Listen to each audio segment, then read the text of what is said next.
सुप्रभात बच्चों आज हम निबंध लेखन देखेंगे कि निबंध क्या होता है। ठीक है, निबंध का अर्थ है सुगठित रूप में बंधी हुई रचना। इसमें विचारों की सुगठित, सुंदर व स्पष्ट रूप में प्रस्तुति की जाती है। संकेत बिंदुओं का विशेष तौर पर ध्यान रखा जाता है। ठीक है बेटा, तो सुगठित रूप में बंधी हुई रचना को हम क्या कहते हैं? निबंध कहते हैं। इसमें जो विचार होते हैं सुगठित, सुंदर और स्पष्ट रूप में प्रस्तुत किए जाते हैं। तो निबंध की परिभाषा देखते हैं एक बार। अपने मानसिक भावों या विचारों को संक्षिप्त रूप से तथा नियंत्रित ढंग से प्रस्तुत करना निबंध कहलाता है। दूसरे शब्दों में, किसी विषय पर अपने भावों को पूर्ण रूप से क्रमानुसार लिपिबद्ध करना ही निबंध कहलाता है। निबंध है बच्चों दो शब्दों से मिलकर बनता है, नि प्लस बंध। इसका अर्थ है भली प्रकार से बंधी हुई रचना, अर्थात वह रचना जो विचार पूर्वक क्रमबद्ध रूप से लिखी गई हो। अर्थात किसी विषय के बारे में विचार करते हुए उसको क्रमबद्ध मतलब सीक्वेंस वाइज उसको गठित किया जाता है, वही निबंध कहलाता है। बांधना, क्रमबद्ध बांधकर विचार पूर्वक जब किसी विषय पर लिखा जाता है वो निबंध कहलाता है। इसके आधार पर हम सरल शब्दों में कह सकते हैं निबंध वह गद्य रचना है जो किसी विषय पर क्रमबद्ध रूप से लिखी गई हो। कोई भी विषय हो उसके बारे में जानकारी क्रमबद्ध रूप से दी गई हो, उसी को निबंध कहा जाता है। आगे देखिए बेटा, निबंध के अंग कि निबंध के कितने अंग होते हैं। निबंध के 4 अंग होते हैं।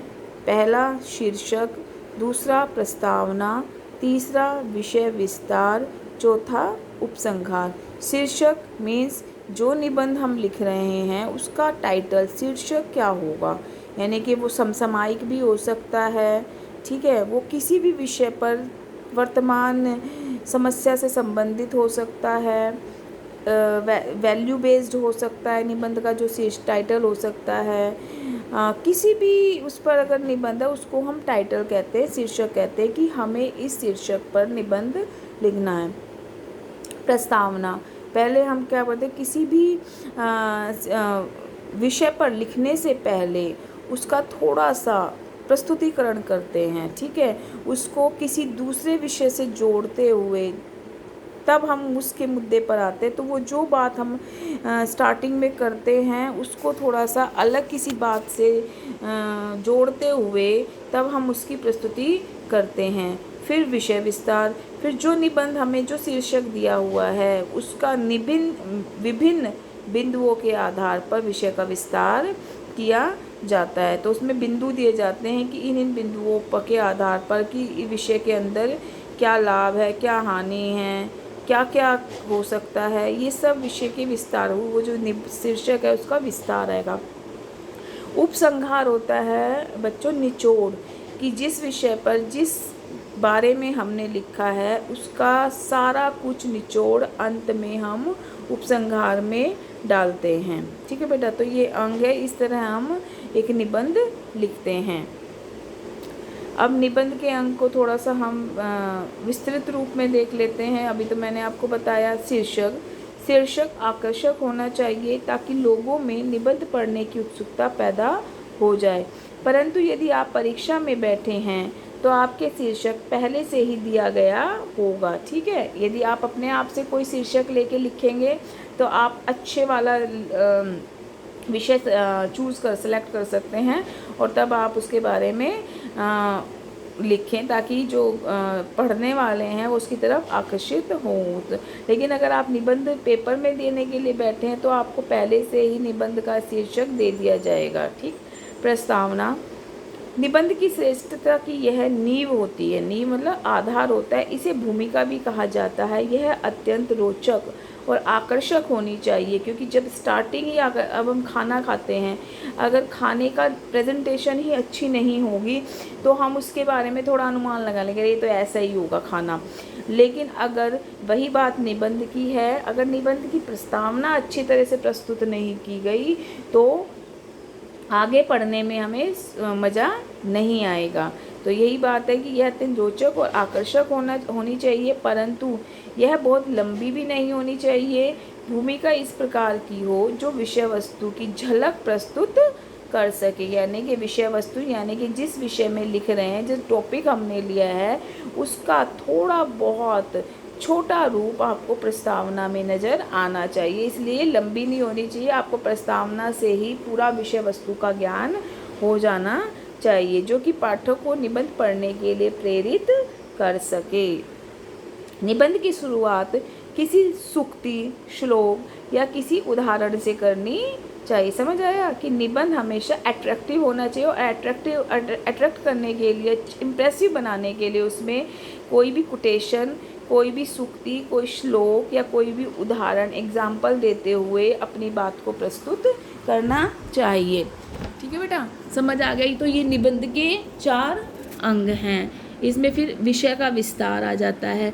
इसमें 3 से 4 अनुच्छेदों में, अनुच्छेद होता है बेटा जब हम अपनी विषय वस्तु को 4-5 लाइनों में पंक्तिबद्ध करके अलग अलग करके लिखते हैं, तो उसको अनुच्छेद बोलते हैं।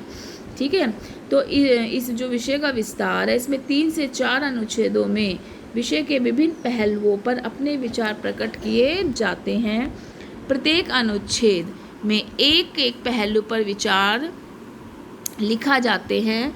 यह निबंध का सर्वप्रमुख अंश है। इसका संतुलित होना अत्यंत आवश्यक है।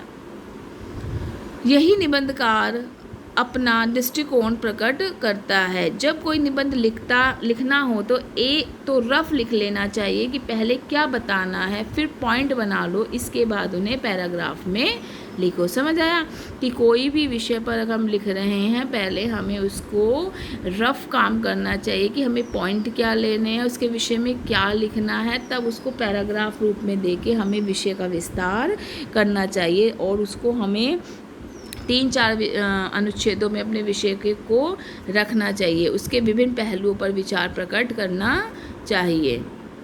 उपसंहार, यह निबंध के अंत में लिखा जाता है। उपसंहार होता है निचोड़, निष्कर्ष। तो यह जब हमारा प्रस्तुतिकरण हो गया, विषय मतलब शीर्षक दिया गया, टाइटल क्या है, प्रस्तुतिकरण यानी प्रस्तावना क्या है, विषय का विस्तार, विषय वस्तु का विस्तार हो गया हमारा 3-4 अनुच्छेदों के उसमें, फिर लास्ट आएगा उसका निचोड़ यानी निष्कर्ष। यह निबंध के अंत में लिखा जाता है। इस अंग में निबंध में लिखी गई बातों को सार के रूप में एक अनुच्छेद में लिखा जाता है। इसमें संदेश भी लिखा जा सकता है, उपदेश, दूसरे के विचारों को उद्धृत कर या कविता की पंक्ति के माध्यम से निबंध समाप्त किया जाता है या जा सकता है। समझ आ गया होगा। इसमें सारी बातों का जो भी आपने विषय के विस्तार में लिखा, उन सभी बातों को निचोड़ रूप में एक अनुच्छेद में सार रूप में अनुच्छेद के रूप में प्रकट किया जाता है, या इसमें मैसेज भी दिया जा सकता है कि इस विषय को लिखने के का उद्देश्य क्या है, संदेश क्या है, या किसी उपदेश या विचारों या थॉट के माध्यम से पंक्तिबद्ध लिख के, कोई कविता लिख के इसको हम इसका अंत कर सकते हैं, निबंध को समाप्त कर सकते हैं। आगे देखिए निबंध के प्रकार। निबंध के 3 प्रकार हैं। वर्णनात्मक निबंध, जिसमें हम निबंध के बारे में वर्णन करते हैं। विवरण मतलब जिसमें विस्तार से लिखते हैं। विचारात्मक, जिसमें हम थोड़ा सा विचार व्यक्त करते हैं, हमारी थॉट होती है, हमारी कोटेशंस, श्लोक या कुछ भी उदाहरण प्रस्तुत करते हैं, वो विचारात्मक निबंध होते हैं। आगे देखिए बेटा, मैंने आपको एक निबंध दिया है दीपावली। ठीक है, आप 6 क्लास के बच्चे हैं तो अधिकतर त्योहारों से संबंधित हमेशा निबंध आता है। तो यहाँ टॉपिक है दीपावली। दीपावली में कुछ संकेत बिंदु भी दिए गए हैं, जैसे अर्थ है। पहला अर्थ, ये क्यों मनाई जाती है, सफाई और साज सज्जा भी होती है, पूजन होता है, प्रकाश लाइटनिंग होती है, आतिशबाजी होती है, उपहार दिए जाते हैं, मिठाइयाँ बांटी जाती हैं, खाई जाती हैं। इससे कुछ बुराई भी निकल कर सामने आती है, और इसका अंत कि इसमें इसका निचोड़ अंत क्या है। तो इन बिंदुओं के जो आधार पर ये पैराग्राफ आपका लिखा गया। आप छोटे बच्चे हैं इसलिए इसमें ये हेडिंग नहीं दी, इन बिंदुओं को आधार बनाकर आपका निबंध आपको दिया गया है, प्रस्तुत किया गया आपके सामने। तो देखिए, दीपावली भारत में हिंदुओं का सबसे प्रसिद्ध त्यौहार है। हिंदुओं में सबसे चहल पहल के साथ ये त्यौहार मनाया जाता है।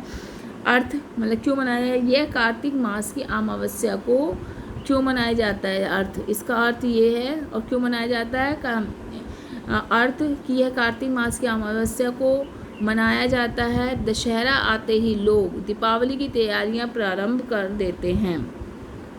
लोग घरों, दुकानों आदि को रंग रोगन, सफ़ेदी आदि से रंगवाते तथा पुतवाते हैं। दीपावली वास्तव में धन की देवी महालक्ष्मी के पूजन का त्यौहार है, इसलिए व्यापारी लोग इसे विशेष रूप से मनाते हैं। वे इस दिन से अपने नए बही खाते चालू करते हैं। संध्या होते ही दुकानें दीपों की पंक्तियों से सजाते हैं। दीपों की पंक्तियाँ मतलब दीपों को पंक्तिबद्ध रखते हैं। यह त्यौहार क्यों मनाया जाता है, जिसमें है यह त्यौहार राम के 14 वर्ष पश्चात वनवास से अयोध्या लौटने की खुशी में मनाया जाता है। इसमें क्यों मनाया जाता है, यहाँ आ गया, सफाई और साज सज्जा की बात आ गई, पूजन की बात आ गई, ठीक है। लाइटनिंग की बात मतलब दिए जलाए जाते हैं पंक्तिबद्ध होकर, ठीक है। आगे देखते हैं आतिशबाजी की जो है।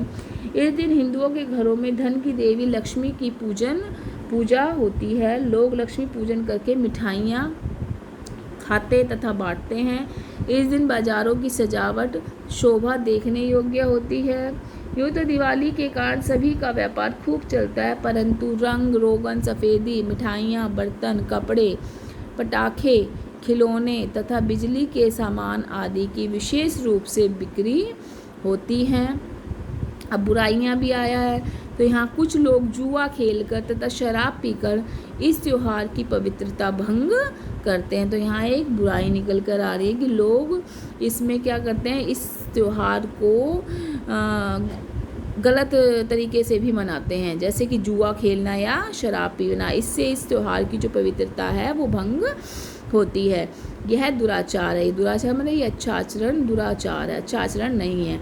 हमें अपने त्योहारों को अत्यंत पवित्रता, निष्ठा, आदर आदि से मनाकर अन्य धर्मावलंबियों के सामने आदर्श प्रस्तुत करना चाहिए। इसका निचोड़ है कि हमें अपना जो त्यौहार है वो पवित्रता, निष्ठा और आदर के साथ मनाकर दूसरे जो धर्म के लोग हैं उनके सामने एक आदर्श प्रस्तुत करना चाहिए। तो ये निचोड़ के साथ, निष्कर्ष के साथ हमारा ये जो निबंध है दीपावली ये समाप्त होता है। ठीक है बेटा, समझ आ गया होगा। सभी बच्चे ये जो निबंध है दिवाली इसको अपनी नोटबुक में लिखें। सिर्फ निबंध लिखेंगे, निबंध के बारे में जो बताया गया है वो मैंने सिर्फ समझाया है।